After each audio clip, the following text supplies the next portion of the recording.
This is the new 2017 Honda Civic Type R. It's one of the most highly anticipated cars of the whole year. The return of the Type R brand nearly 20 years after the Acura Integra Type R went away, and the first Honda Type R ever sold in the United States. Only there's a problem. It isn't as good as I was expecting. In fact, it's a little disappointing. And today I'm here at the Honda Civic Type R press launch in Montreal to explain to you exactly why.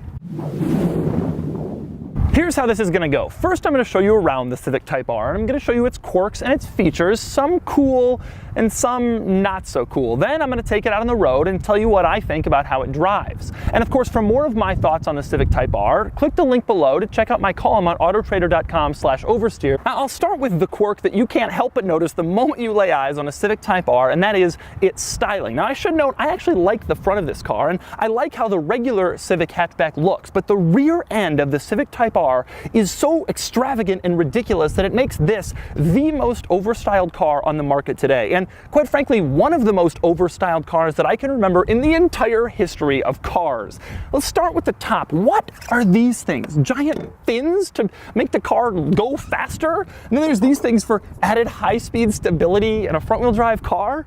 Next we move on to the wing, which is enormous. This has to be larger than the wing in a Ferrari F40, and it's so big that they couldn't even do it in one piece. There's the wing top, the wing side, and the wing base. It is massive and ridiculous. Below the wing you have another wing. Lovely. The craziest styling detail on the back of this car are these things here. What is this? Is this supposed to be an air intake in the rear of the car? Of course, they're black plastic and completely covered, so they don't actually do anything. They're just there for style, if you could call it that.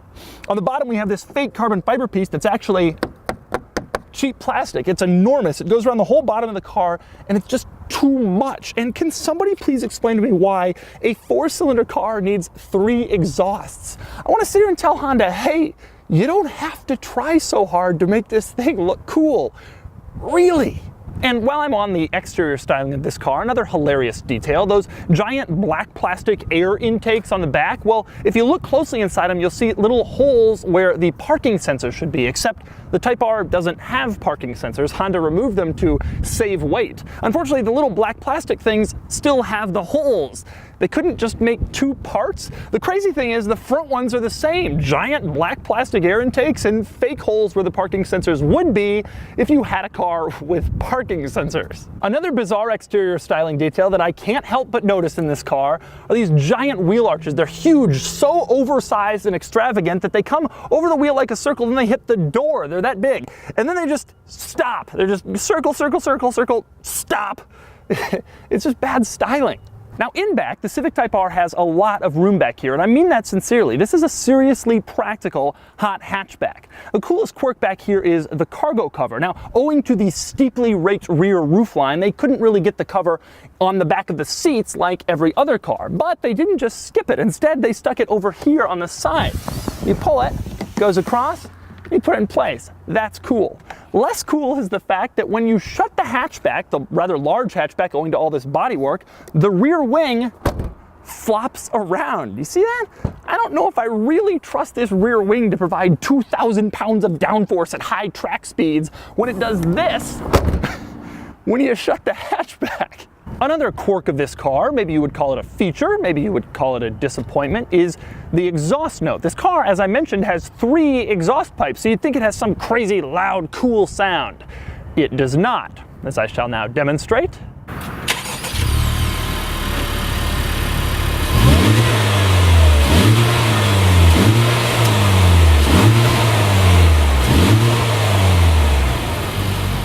Now in back, there are both benefits and drawbacks to this car. You're looking at the biggest benefit. I have the front seat where I sit, someone who's 6'3", and I'm in back and I can get in. It's a little snug, but I fit, which is never the case in compact cars. That's awesome. It's really impressive. Less impressive is the fact that you can't carry around 4 of your friends in a Civic Type R because there's no middle seat. However, you can carry around 3 of your friends and drinks because there are cup holders. Moving up front, we have to talk about these seats. Now, a lot of people are going to say these seats are too childish or too boy racer, too silly, but I love them. I think they're really cool, and they're exactly what I'd expect when I was buying a Type R. They're red and they're racy looking, but also they're actually pretty practical. I had this car on the track yesterday, and the seats are grippy. They hug you in the corners just like you'd want them to, and on the road they feel nice and snug. I really like them. I do. They're cool. Say what you will, but I think they're cool. As for the rest of the interior, this car is pretty impressive. In fact, I think it has a better interior than the Ford Focus RS and the Subaru WRX STI, lagging behind only the Volkswagen Golf R in this segment. Either way, it's a huge improvement over a standard Civic. There's Alcantara everywhere, red stitching all over the place. Yes, there's some cheap plastic, but that's to be expected in a car like this. They can't transform the entire interior, but they've done a good job of what they have. Faux carbon fiber, red trim everywhere. The steering wheel is nicely leather wrapped with nice stitching. You know you're in a car that isn't a standard Civic when you're sitting inside this. I really like that. With that said, there are a few drawbacks. For example, I count 1, 2, 3, 4, 5, 6 blank switches. Blank switches always annoy me because when you have a blank switch, you know that you could have had something there if only you had spent a little more money to get the nicest model, except this is the nicest model. So there should never be a blank switch in a car like this. But the blank switches are not the worst part about this interior. That honor goes to the stereo volume adjustment, which is an electronic slider instead of a traditional knob. Now, a few weeks ago, I did a review of the Acura NSX, and I said that that slider was cool, it was futuristic, and you people took me to task. You said I was wrong, it's terrible, it's awful, it's a horrible design, and I don't entirely agree with the NSX, but I do agree in this car, and that's because the slider is mounted above a circle for the climate control. In the NSX, the climate control has actual buttons. Here it has circles. So when you're driving around your Civic Type R and you go to adjust the stereo volume, you turn the circle right next to the steering wheel, assuming it's going to be the volume knob, and actually it turns up the heat. That's a terrible, terrible design. You shouldn't put a knob where you'd expect volume to be and have it control something completely different. I don't want to be driving around listening to Jimmy Eat World singing along and then I turn it up and it's suddenly 95 degrees in the car. Now, I don't want this to turn into me just bashing the Civic Type R's interior because, like I said before, I actually like it a lot. In fact, there's way more good than bad in here. For example, I really like the way that the gauge cluster changes around when you switch between drive modes. In comfort, it just looks like a normal gauge cluster, no big deal. Put it in sport and various little details turn red, pretty cool. But the real fun is in Plus R, where the entire tack turns red and the red line becomes a lot more apparent. Most compact hatchbacks don't have anything close to this. Speaking of the gauge cluster, I also really like the fact that it gives you a shift light indicator like you get on high-end exotic cars. It's cool. To show you what I mean, here's a trip up an empty on-ramp with the shift light indicator displayed.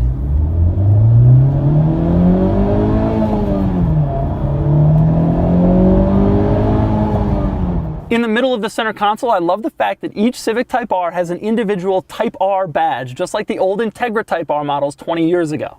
And here's some great design for you. The center console tray, which is large enough to accommodate any modern phone, has a rather pronounced hole in the back of it so that you can stick a cord from your phone on the tray down to the USB port and the 12-volt outlet below, so there aren't just cords running around the interior everywhere. That is really good thinking. So the Civic Type R has some interesting features and quirks, some good and some bad, but I'm not calling this car disappointing because of the volume knob or because I think it looks a little weird. My reasons go much deeper than that. Consider, for example, this. The Honda Civic Type R starts at $34,800 with shipping, and it makes 306 horsepower from its 2-liter turbocharged 4-cylinder engine. Honda proudly delivered us a press briefing yesterday where they touted the fact that this pricing number makes the Civic Type R cheaper than both the Focus RS and the WRX STI, both of which start at $37,000 with shipping. And that's true. The Civic Type R is $2,200 cheaper than those two cars, but I kind of knew we were going to be in trouble when I was sitting in a press briefing for a performance car and they weren't talking about 0 to 60 times or top speed or lateral G-forces through turns, but rather saving a couple grand. In fact, after that press briefing, I walked up to Honda's PR staff and asked nonchalantly if they could give me a 0 to 60 time for the Type R. They said no, which is something I've never heard before at a performance car launch. They said they'd rather let the magazines sort it out. Well, Automobile Magazine is quoting 5.4 seconds 0 to 60, and the UK's Autocar is quoting 5.7 seconds 0 to 60. Meanwhile, those same magazines are quoting for the Focus RS 4.6 seconds 0 to 60, and for the WRX STI 4.7 seconds 0 to 60. In other words, the Civic Type R is a full second off the 0 to 60 pace of those cars. So in other words, yes, it's true, the Civic Type R is $2,200 cheaper than the Focus RS and the WRX STI. And it should be noted, the Civic Type R has a few more important standard features, like a navigation system, for example. But the Focus RS has nearly 50 more horsepower than the Civic Type R. Both the Focus RS and the WRX STI are a second faster 0 to 60, and both of those cars have 2 extra drive wheels. Suddenly that $2,200 premium kind of sounds like a good deal. But of course, all those numbers on paper don't really tell the full story. So now it's time to take the Civic Type R out on the road so I can see how it drives. Now, before I get started with the road test, I know a lot of people are interested in the torque steer with this car. For the uninitiated, torque steer is what happens in a powerful front-wheel drive car when you floor the accelerator and the wheel sort of turns in one direction or another on its own because so much power is going to the front wheel. So I'm going to floor the accelerator without touching the steering wheel, and we'll just all see for ourselves how the torque steer is. Ready?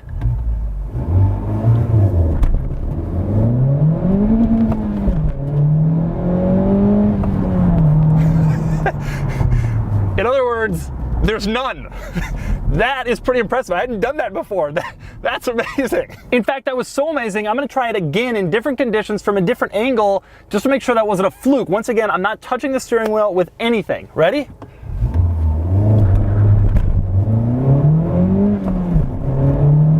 Dead straight. 60 miles an hour.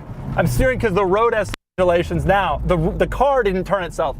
That's impressive. With that out of the way, time for the drive. And just so you don't forget the Type R's specs, it has 306 horsepower, front-wheel drive, a mandatory 6-speed manual transmission, a turbocharged 2-liter 4-cylinder, and 295 pound-feet of torque. Now, before I get started, I should mention I drove this car on the racetrack here near Montreal yesterday, and it's really impressive. It handles better than any front-wheel drive car. It's really, really planted. When you're flooring it around the racetrack, you almost sort of start to forget that it is a front-wheel drive car. The steering in R mode is very heavy, very well, perfectly weighted, exactly how you'd want it to be if you were on the racetrack or driving in a performance setting. It's really impressive. With that said, acceleration is simply not up to the level of the Focus RS and the Impreza STI. I mentioned the numbers, but you can just feel it. You floor it, it's quick. There's no question this is a quick car. It's fun, it's fast, it's exciting. When you floor the accelerator, whether you're stopped or whether you're moving, you're not driving the fastest car around. You might be thinking, well, okay, so it's a little down on power, a little down on acceleration performance versus Focus RS, STI, Golf R. Well, you can do that in the aftermarket, but the thing is, this is still a front-wheel drive car. How much power do you want to add and still have running through the front wheels? I really wonder why Honda didn't do all-wheel drive with this car, especially because they've made a big deal about their super handling all-wheel drive for so long. Even if you modify this car, even if you get it to 0 to 60 at the same pace as the Focus RS or the STI, you're looking at a 350, 400 horsepower front-wheel drive car. That great torque steer trick, is that really going to hold when you're adding 50, 60, 80 horsepower? Another thing that's tremendously obvious about this car from the get-go is it just doesn't have any sound. I admit, Ford cheats and they pipe in sound from outside the car into the cabin so that you can hear it. This car, they don't do that, probably because there's no sound to even pipe in. I don't recall the last time I drove a performance car with such a muted exhaust note, especially when there's almost as many exhausts as there are cylinders. Around each curve, the car feels very engaging. I have to admit, the steering and handling of this car, I think, is up to par with Focus RS and Subaru STI. I think the Focus is a little bit more precise, and the Subaru feel like it just grips and powers through things a little bit more. This car has a little bit of understeer, but only a little bit.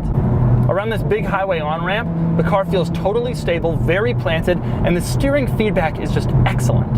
Another benefit that the Type R has over the Focus RS is ride quality. That is, I think, this car's biggest advantage over the Focus RS. The RS is crashy and bumpy. Even its most comfortable setting, you feel like you're getting beat up. This car, in even its harshest setting, you feel okay. In its most comfortable setting, the Type R is actually a pretty comfortable car. I just can't believe there's no exhaust out. I downshift to fourth, punch around somebody on the highway, and it sounds like I'm driving my dad's old Camry. There's quite a bit of tire noise in this car. This car has very thin tires, almost crazily thin tires for a car like this. There's a lot of tire noise, whether it's the brand, the thinness, the size, whatever. There's not a lot of wind noise though. You hear a lot of road, but you don't hear a lot of wind rush coming in. Love these seats. They're just so snug and grippy. They just make you want to sit in them. They're just gonna give you a hug. When you downshift, it automatically rev matches for you, which is cool. The cooler part though is it holds the rev for a second, so that if you're an idiot and you can't figure out how to put your foot on the gas pedal and get it into gear, you have a little bit of a delay. You can take your time.